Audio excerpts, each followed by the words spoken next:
আচ্ছা, এইখানে লেখা আছে পেশার ধরন। মানে আপনি বর্তমানে যে অবস্থায় আছেন সেটি নির্বাচন করুন। যেমন স্টুডেন্ট, বিজনেস, ডাক্তার, ইঞ্জিনিয়ার বা চাকরি করেন না।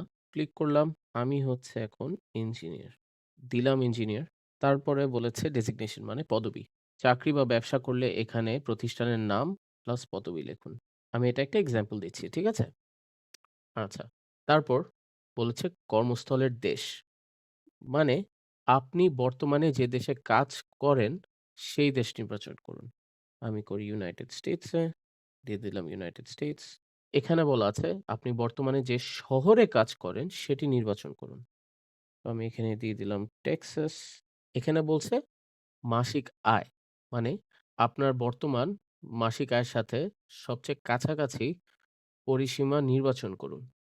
আয় না থাকলে সর্বনিম্ন পরিসীমা নির্বাচন করুন। আমি দিয়ে দিচ্ছি এটা। আমি এটা এক্সাম্পল দিচ্ছি। তারপর নেক্সট এ চাপ দিয়ে নেক্সট ফর্ম এ চলে যাব।